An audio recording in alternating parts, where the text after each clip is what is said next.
We had the Charlie Kirk bouncy Cambridge student debate. There is the feminist one. I'm gonna skip the bouncy student one. We already watched that, but I want to hear like Charlie Kirk debate with the other Cambridge student. So I'm a feminist. Boo. My question is about the role of women, though. What should women's role in public and private life look like, and what are the material benefits of that? Well, thank you for that. Can I take it? I don't even want to take this detour, but can we both agree on what a woman is? Yes. An adult human female, it's a biological state of being that is also socially experienced. Can I please elucidate just one example of that social experience? Yeah, I was going to answer your question, but sure, go ahead. Yeah, okay. So let's say you're a member of a tribe. Why did you boo her? Because she says she's a feminist. Duh. I'm apolitical, and apolitical means you have to hate. You have to hate feminism. That's like, because feminism is politics, and on women is not politics. It's just like the highest state of being apolitical. And that in that tribe, you have the biological female anatomy, and in order to become a woman in that tribe, you have to also get a tattoo. That's a social experience that's mapped onto biological reality. So can a woman have a prostate? Can a woman have a prostate? Biologically speaking, a woman is an adult human female that has a biological reality, but it's also social experience, right? So I don't. Yeah, it's super easy. Like, can a woman have a prostate? So, yes. The answer is yes. Because as she also correctly pointed to, it is also socially experienced. It's like, dude, people love people love, Republicans especially, love playing this goddamn song and dance where they'll be like, race is a social construct. Okay, I'm black now. It's like, you can have biological markers of race, but the interactions and the analysis of like what constitutes someone as a black person is still social, okay? Or what constitutes someone as a white person is still social. You can still socially experience these things, okay? For example, I say I'm white all the time.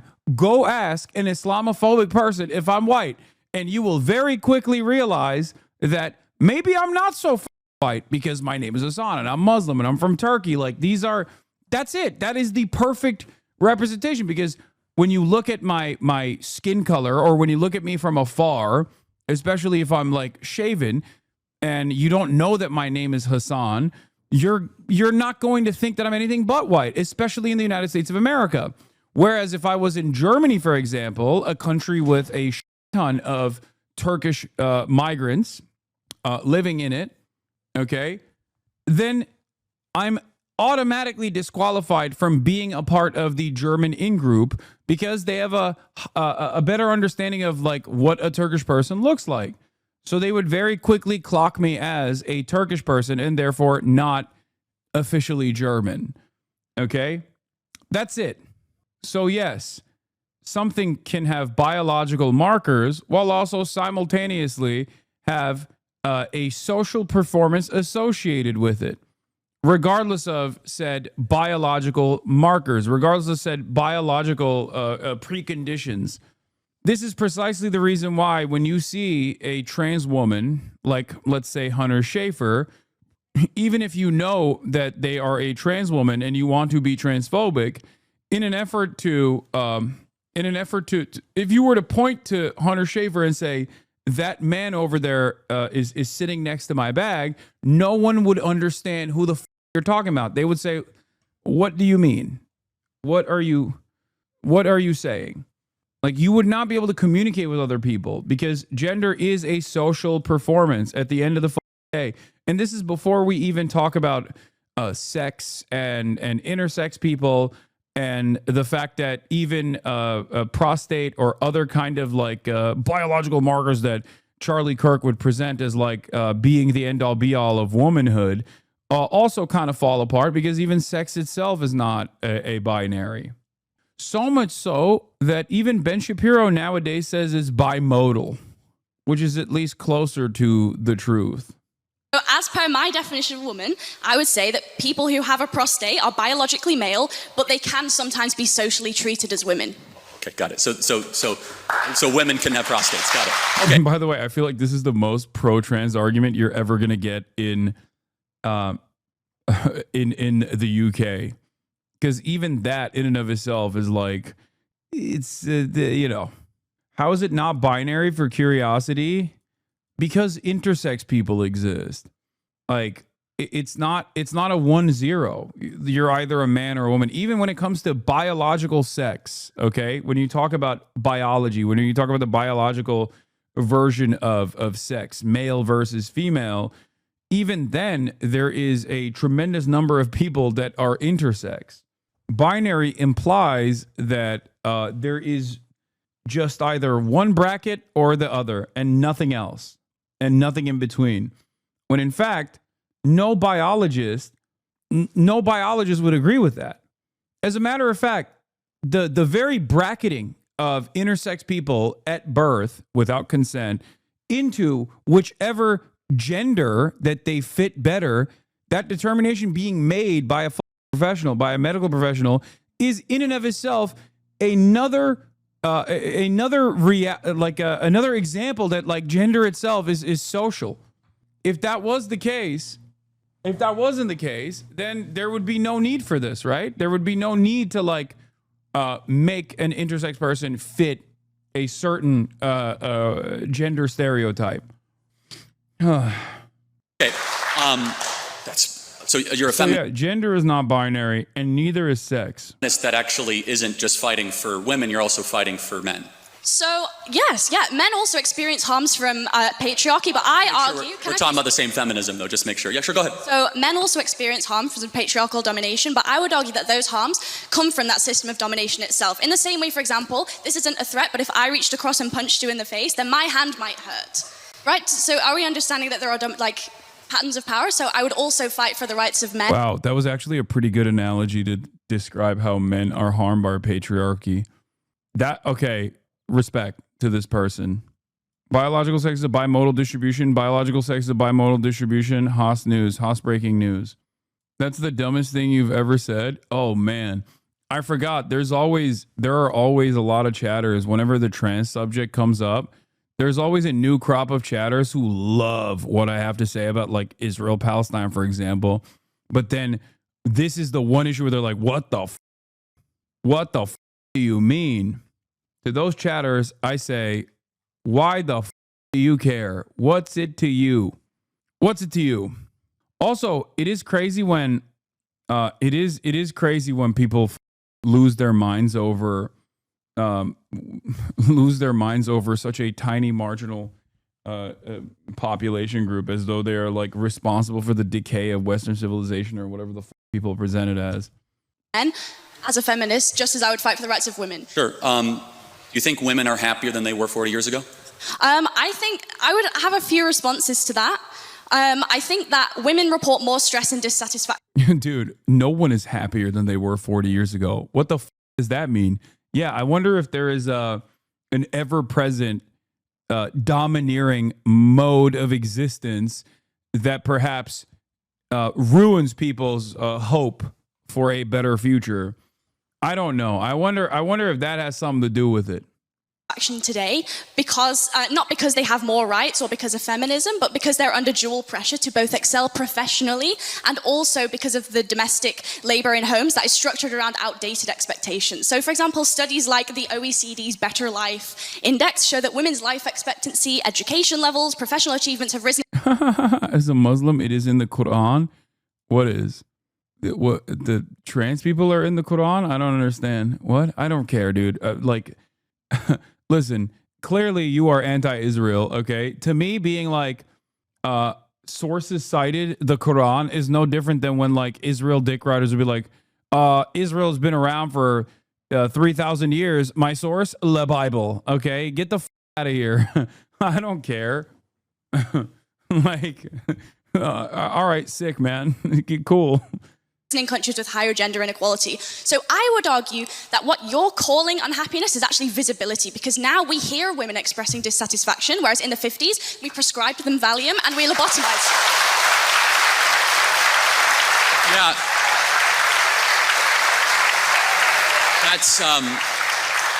That's really rich. I didn't know women not to complain 50 years ago. That's funny. We've always been. No, hold on a second. Why are suicide rates going up more for women? Don't make our children gay. You disrespecting the Quran? No. I'm disrespecting the application of the Quran when we're talking about modern social constructs. Okay?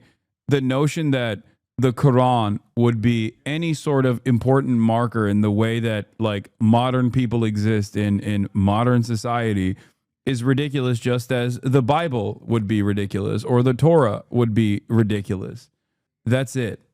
Also, I'm pretty sure Islam is, at least some versions of Islam are a little bit more understanding. They're definitely homophobic, but a little bit more understanding of the notion of trans existence. I think that Forget complaining. Materially, women are killing themselves more. Why is that? I think that even if both men and women have become unhappier, men's suicide rates have risen as well, and that's also been exponential. Can you at least concede that feminism offers only one potential explanation? There could be also other explanations. Of course, obviously, but feminism is the glaring thing in front of us where we have fertility rates down, we have marriage rates down, we have unhappiness up, and we did something in the 1960s out of the universities of Brady Friedan and Gloria Steinem and all these feminists that basically said, you're trapped in a home, go get a job, freeze your eggs, take birth control. And all of a sudden, women are way unhappier than they were 40 years ago. And I just have to ask the question, why is that? Is it working? And maybe there are biological differences between men and women. Yeah, women would be way happier if they were servile inside of the home. It's just, they would be way happier. They would be way happier as opposed to, being a cog in the capitalist machine. Charlie loves capitalism. He defends capitalism unconditionally. He will never assume that that is the real problem here for all people, women or men. Women that we should respect, and that deep down a lot of women want to get married and have children. In fact, we should applaud it and we should support it. And also, ain't nobody is saying women shouldn't stay at home if they choose to do so. You're not arguing about that either. You want women to have no options. You're angry at the fact that women have the option. That's it. And because you're anti-woman, you're suggesting that women are stupid and should not even be presented with this option, because if even given the option, they'll choose the dumb option as opposed to the much better option of staying at home. This is about relegating women back to a servile state. That's all this is. And it's unfortunately a very, very popular way of communicating, especially to the youth, because there's a lot of interpersonal resentment towards women amongst young men for a multitude of different reasons. Dating life and things of that nature play a big role in this. And a lot of these opportunists actually capture the attention of these malleable children and redirect their anger. And instead of, making them engage in self-criticism and engage in self-improvement, they cause them to become whiny little crybabies that think like, oh, well, women don't want to be with me, so it's a societal issue. And that they should know their place in society and they should have to be with me at all times if I choose that. And then there's obviously the older person version of this, which Jordan Peterson demonstrates. But, why don't I ever hear you telling the girls to get off Instagram? What do you mean? Oh, Kaya, place. You guys leaving? Bye, Fifi. We should say it means nothing if you're going to go be a CEO of some shoe company or be some banker in London. What matters if you raise children and you have something to pass down long after you're gone. I think I would bring 2 points to that. The first one is just really simple, which is that you can ascribe liberalism all you want as the cause of the unhappiness. I would argue something else. I would say that it's certain economic policy that has very little to do with the social acceptance of alternative lifestyles. I would say that we can recognize that income inequality across a vast swathe of Western countries has increased, which causes all kinds of social ills, a lack of social cohesion, housing price growth doesn't correspond with wage growth, monopolies increasingly become kind of emboldened to interfere with politics, and monopolies don't prioritize social health either. I think that those offer more compelling reasons for a decline in happiness than an increase in freedoms, because just one more thing, on an intuitive basis, generally speaking, people want more freedom, not less. Okay, so if that's true, why is it, do you agree that the happiest women of the West are married with kids? I would have to look into it, but I think there are certain. Yeah. If this is even true, which I don't know if it is, okay? But even if it was true, the explanation for it is very simple. Yes, they don't have to work, or at least their only work is inside of the household where they have a degree of autonomy, as opposed to in the normal workplace where they don't. And it's usually from financially stable households that allow a single income, single earner household to even exist. But that is if we actually assume that this is true. And I have no reason to believe that this is true, for the record. Right. There are certain and objectively, we know that, right? The women with kids are not the ones tearing down statues, right? They're the ones what? that. Okay, then he just like jumps off to a totally irrelevant point that he just made up. You're not bringing any data. You're just simply relying on the audience to go, I agree with that. The women that tear down statues do seem angry. What the That's not a point. That has nothing to do with anything. That actually have obligations. Does tearing down statues correspond to some kind of smiles per capita data set that I wasn't aware of? Again, it's like... That's a really good way to deal with that. God damn. The problem here is the more she dominates Charlie, the more Charlie is reaffirmed in his previous position that women should never be allowed a microphone. That's the issue. That's the issue in this conversation is the more she cooks his ass, which she did right here, the more Charlie goes, and this is exactly why you have to stay in the kitchen, because you hurt my feelings when you're outside of the kitchen. There is no microphones in the kitchen. I remember her saying she's a leftist from her convo with you. Yeah, I think so. But she was also like following a bunch of random accounts that obviously it was like weird. I don't know. She seemed nice though. She seemed cool. I think she was just only like she was a little anti-sex worker, but not even all that much. Do you concede that women with enough privilege and wealth to not need to work are much happier than the other women who have capitalism's boot on their neck? Exactly. That's the question that Charlie asked. It's a little bit of a one-liner.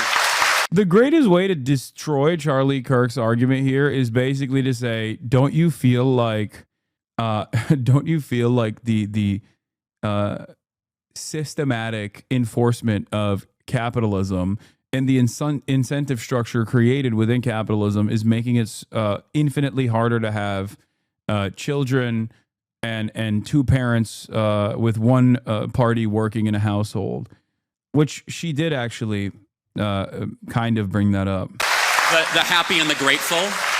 Wait, she cooked them. We know that, right? The women with kids are not the ones tearing down statues, right? They're the ones that actually have obligations. Does tearing down statues correspond to some kind of smiles per capita data set that I wasn't aware of? Again, it's like that. It's a little bit of a one-liner. The happy and the grateful. The happy and the grateful usually don't go burn down Wendy's in their spare time, of which we saw in our country all throughout a single summer. But as a side note, you would agree, objectively, study after study, survey after survey, that the women of the West that are married and have children, especially a lot of children, are far happier than even the ones that earn more money correlated at the same age.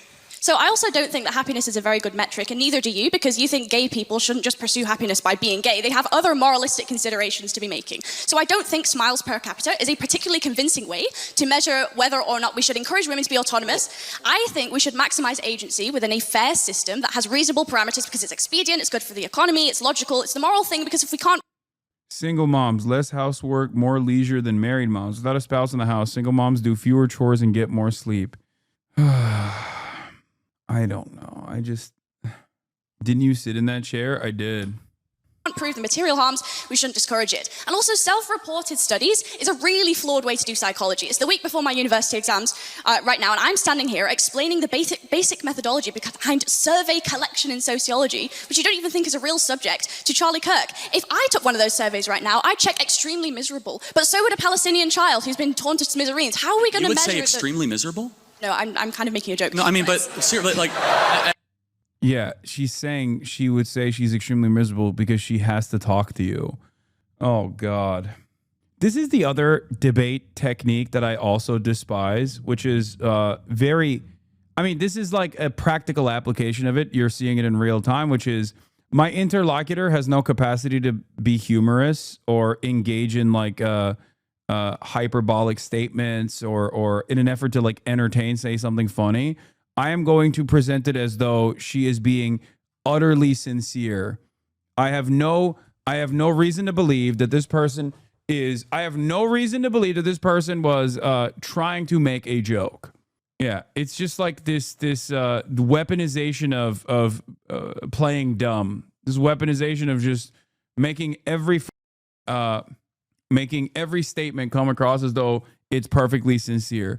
Now, obviously, a lot of the debate pervert communities that come after me also deploy this technique with regular frequency to clips of mine, where they'll be like, I'll say something like very clearly a joke, like offhandedly.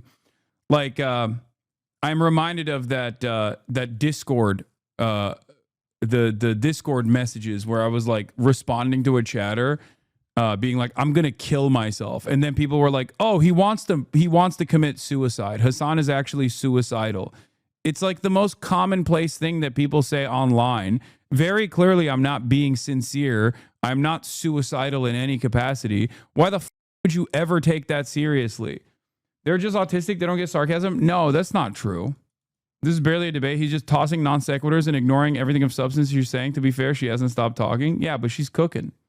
But hold on. I mean, like, that's an important point, though, is that the women in the West have it the best in the world, and yet they're way unhappier than women of sub-Saharan Africa. There's something fundamentally wrong here. No offense, man, but you got pretty defensive about a joke played on you earlier today. You didn't get the joke at first. You got angry, then you got the joke. Yeah, because I'm dealing with a lot of insincere charlatans in the chat with regular frequency, and my coverage was talking about a famous Palestinian journalist that was assassinated. And obviously within that context, especially considering that it's not like a face-to-face communication situation, but instead an anonymous account that had come in, and I have no way of seeing if they are sincere or simply joking, am going to, in real time, initially assume that person is attacking me as opposed to making a joke about a slain Palestinian journalist and their last name. I feel like contextually there are inappropriate moments where people will act as though they are not capable of understanding that their interlocutor is engaging in a joke. This, on the other hand, what you're describing is like a disagreement. I mean, a misunderstanding, which I, as you also admitted, recognized. Because the women of sub-Saharan Africa have something that a lot of women in the West do not have. The women in the West have cats and they have good jobs. And the women of sub-Saharan Africa, they have a belief in the divine and they have kids. And maybe there's a biological undercurrent that is keeping a lot of women from realizing their full potential. And so again, this argument in and of itself only works if you believe women are too stupid to know what's best for them. This argument is an Ouroboros, okay? It is it only works if your starting position already is that women are somehow lesser and don't know what's good for them. And you only believe that if you are misogynistic. Because the argument is, if presented with the option of financial freedom versus like staying at home and being a mom, women end up choosing financial freedom, and that makes them sad as opposed to staying at home and being a mom. And therefore, women are very clearly, due to the economic liberty presented to them, making the wrong options because they're too stupid to choose the right option. This also obviously completely avoids any sort of real structural analysis of why women are choosing to work as opposed to choosing to stay at home and be a stay-at-home mom and a wife. The problem there is obviously capitalism. Reading your phone and just connecting. I'm not really reading my phone. Well, it's fine. Sure, then you can answer without it. Fair enough. Would you agree that it's a good thing that more women get married and have children in the West? I would ask you, would you say that a sub-Saharan African woman who's experienced female genital mutilation and checks extremely happy in a survey, and I also would check extremely happy in a survey, who do you think would be objectively more happy, even if they both check the same answer? No, again, so I fully, if you want to talk about how Islam mistreats women, we could talk all day long. Like I'm all. This has nothing to do with Islam, you dumb. This is like literally a regionally specific genital mutilation practice that it literally has nothing to do with Islam. The notion that this is like a practice in Islam is so stupid. Ugh. Does not. God, this is literally like post 9/11 Islamophobia.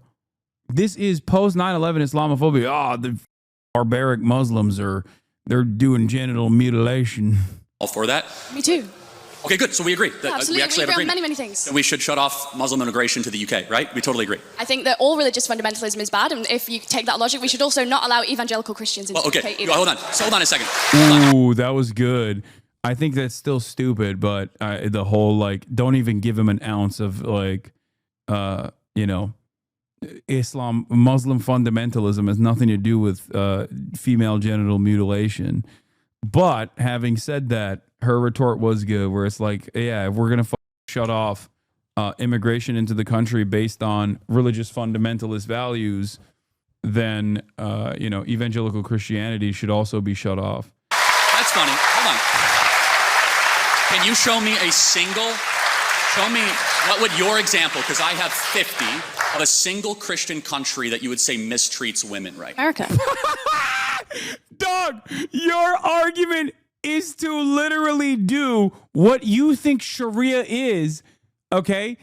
What you think Sharia is a fundamentalist approach to the gender dynamic. You only attribute that to Islam because you're stupid. But like, you want Christian Sharia in the goddamn country. That's what you're advocating for right now. You are literally advocating for that, sitting on that side of the podium. What do you mean? This is why I always say conservatives hate the conservatism of other countries. Okay? Conservatives love to talk about how barbaric and backwards conservatives in other countries are, while literally demanding that we do the same shit in America, but within the confines of their in-group. You are a Trump supporter. JD, you love JD Vance. JD Vance thinks women are broodmares that are only good for breeding. He is a pronatalist. He's like a psycho. Stupid. What a stupid argument. Name one Christian country that mistreats women. Yeah, if left to your own devices, America would resemble a Taliban rulership of Afghanistan, but just in an American version. As a matter of fact, you're moving American society in that direction right now. You just only hate it when it's like fundamentalism coming from brown people. That's the problem. Oh, really? Yes. We had a female woman vice president. Dude, excuse me. A woman was vice president, and I hate her because she's a whore. Charlie's like, we had a whore. We had a whore vice president who had inferior IQ, a female woman whore. How dare you say that I mistreat women? What's next? You're going to tell me America's racist? Oh, that's so funny. Oh, that's amazing. I love that. He's like, he has never stopped on Kamala Harris on the basis of being black, on the basis of being a woman, saying she's unqualified for both of those, saying she's unqualified because of those reasons, only to turn around and be like, oh, we had a woman vice president. Okay. Plenty of Muslim countries have had heads of state that were women. Yeah, Iran had Iran had a Department of Environment, leader of the Department of Environment. She served as vice president for women and family affairs. And what was I going to say? Oh, Turkey had a head of state. Pakistan had a head of state that was a woman. Turkey had a head of state that was a woman. Multiple decades before America even had like Hillary Clinton run for president. Yeah, Tansu Çiller and Benazir Bhutto. Yeah. What's up? We had a female vice president, a female speaker of the House. Women earn more than men in America. In Rwanda, female representation in government supersedes the UK by quite a lot. Did women get treated better in Rwanda? What? I had respect for this man when he was fighting LGBTQ, but when he started to defend Israel, I've hated him so much. You cannot be serious. There is no way that you are a foremost subscriber and you only like me because of my pro-Palestinian positions, not realizing that I'm also firmly committed to defending, queer liberation, gay people, trans people. There are definitely enough markers in the chat for you to comprehend that you're on the wrong side of that position if you think that that's not Ayatollah spotted. Yeah. What the yeah. Be nice to everybody except for gay people and trans people. Those guys. They're ruining society. I think he's saying he's homophobic, but drew the line at Zionism. Yeah, it's interesting because the very same principles that caused me to defend Palestinian emancipation are the exact same principles as to why I think attacking gay people and trans people for whatever they choose to do with their own bodies and however they choose to express themselves and however they choose to be happy is identical. It's empathy at the root of it all. Okay, I might be super off this. Like, is Rwanda Islamic? Like, I'm not totally sure. I don't think it is. Like, is it? Like, I don't know, actually. It's not. So, again, we were just talking about Islam. It's a little bit of a side note, but you must be morally clear because you brought up female genital mutilation, which is Islamic. A teaching of the Islamic faith. But as it's not. It's not. You moron. It's not. What the are you talking about? God damn, it's just so basic. It's just basic shit. This is like addressed by Reza Aslan in like 2004, okay? What the No, it is not an Islamic teaching nor an Islamic practice at all. What the He's talking about circumcision, right? No, he's not. He's talking about female genital mutilation. Unless he's talking about circumcision. But I'm pretty sure Charlie's circed up too. Side note, like, again, this is very important, which is I'm not here to require you to do anything or not. I'm making a simple observation, which is objectively true regardless. The women of the West are miserable, and they're miserable. What? I don't care what they do in bed, bro, but bringing this shit on in public with kids outside is a Zionism problem, to be fair. No, it's not. Let people exist, chatter. What the No. What do you mean? If you're gay, I don't want to see you holding hands with another man. By the way, I assume this dude is Muslim, okay? This is not me being bigoted, but the joke I'm going to make here is that you and your homies do infinitely gayer shit in public. You have no business talking about what people are doing in public, okay? I know what you do in between playing backgammon and smoking shisha, all right? You're kissing the homies. You're kissing the homies left and right, okay? Don't even come in here with this nonsense, acting like, oh, don't do that in public, bro. Don't do that in public, bro. Only I get to do that with the homies, bro. But we're not gay, bro, so it's fine. It's fine, bro. Okay? Grabbing each other's dicks and shit. And then acting like, it's just none of that gay stuff in public, bro. For a reason, because we've told them to suppress how they are made by God and pursue something else and get a bunch of trinkets and get a bunch of promotions, and they end up at 38 years old with a big flat in London, and they're miserable. And we should tell them to stop freezing their eggs and start finding their partner earlier and have lots of babies. Yeah. You can't be talking. You are Turkish, the most gay people in Europe and the Middle East combined. Dog, why do you think I'm speaking from personal experience? Yes, I know. That's the point that I was making. Exactly. Yeah, no shit. Thanks for understanding the point I was making. Not only that, but historically, homosexuality was an incredibly common practice in the golden age of Islam and far into even like the Ottoman Tanzimat era where it was decriminalized. It was never really criminalized to begin with. The notion that like Islam historically has been homophobic is really stupid. It was literally more pro-gay than Christianity for its entire existence. Islam has been broadly homophobic for a shorter period of time than it has been pro-gay. Okay?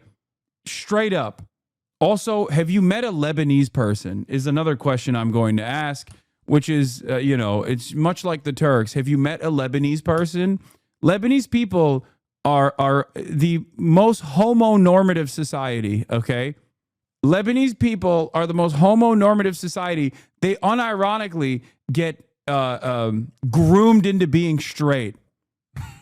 They have to be groomed into being straight. No, this has nothing to do with Austin. Austin would be hate crimed in Lebanon for being straight, okay? The way he carries himself. I'm talking about real Lebanese, all right? Okay, I think I'd bring two just final points to this. First one is just really intuitive. Tanzimat era views on homosexuality is not equal to Golden Age of Islam's view on that subject. No, I'm just saying that Muslims broadly had a very agnostic opinion on homosexuality until recently.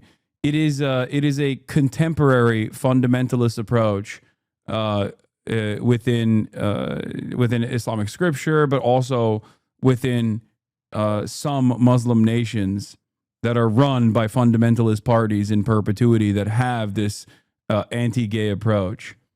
Right, which is that if you actually care about women's happiness, then the solution is to structurally support them. That means universal childcare, shared legally enforceable parental leave, and in Nordic countries where women have high workforce participation and also some state support, they report higher life satisfaction than in more conservative countries, including America. So if your metric is happiness, just use satisfaction surveys. You just told me they're BS. So our satisfaction surveys are not, because you told me they're bullshit. Do you acknowledge satisfaction surveys or not?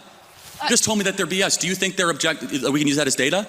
I don't think that yes or no? It is the only sole data set, but it is a data set that necessarily you told me they're so flawed and you self-report. Okay, by the macro self-satisfaction data, I am correct. And you are right. When you have paid family leave, you are happier. I'm actually a proponent of that. At Turning Point USA, we pay for 6 months when somebody has a child. I think there's a lot of agreement we can have on that. We need to encourage having more children. I think the Hungarian child policy is phenomenal. We should look at that, because the greatest thing that is plaguing the West is we're not having enough kids. And it's not just bad because we won't have a future. It's also bad because the present is awfully miserable for too many women as well.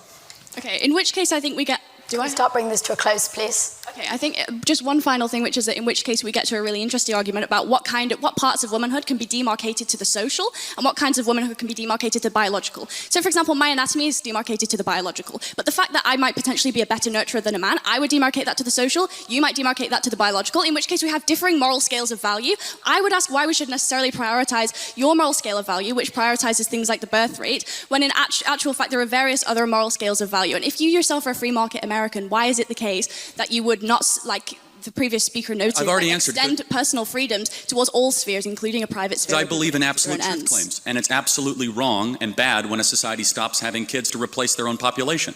And then you have to import the third world and you become the third. Oh my God. And then just like racist drivel at the end. Oh, what's the difference? What is the difference between a person that grew up in the third world as opposed to a person that you called it, by the way, check what his name was before. What do you mean? What was it? Egyptian mummy. Oh my God, he's Egyptian. Again, gay as get out of here. Get out of here, bro. You're gay as hell. Where is he at now? How is saying third world racist? No, dumbass. Implying that people coming in from the global south into the civilized Western democracy is somehow actually a burden for civilized Western democracies is the racist aspect of it, which is why I said someone should ask Charlie what the problem is when you have people coming in from the third world. Okay? You can use a term created during the Cold War to mark down countries that were non-aligned as a pejorative. Here, like for example, when I use queer as a catch-all umbrella terminology for the entire LGBTQ movement, I'm not using it as a pejorative. But if Charlie Kirk were to say queer or say like queers or whatever, he would be using the same exact term as a pejorative. I don't care about the problematic nature of saying third world, okay? That's not my point. Pick a better struggle here, okay? He literally said, if women in the West don't have kids, we don't have a future. Guess who the we is? Yeah. Third world is not, third world is not inherently a pejorative, even though its application in the Western world oftentimes is a pejorative. It's utilized as a catch-all term for less developed countries that have less developed people. That's what they mean. He's saying 13 words. Yeah. But I'm from Boston, who, when I say queer, it sounds like a slur. Yeah, I'm sorry. You can't say that. You're not allowed. Sorry. You can never say queer. Even if you're gay, you could be the gayest Bostonian out there. And if you say queer, all of a sudden, it just sounds like a slur automatically. You could be in the process of putting a dick in your mouth and still say queer. See? Just sounds, get that queer dick in my mouth. Put it in my mouth. Sounds like you're doing a hate crime. Do you see what I mean? Let me suck your cock, dude. Come on. What are you, queer? Give me that cock, dude. I'm going to suck it. Whip it out. Pack the car and whip out your cock, dude. Let me see your wiener.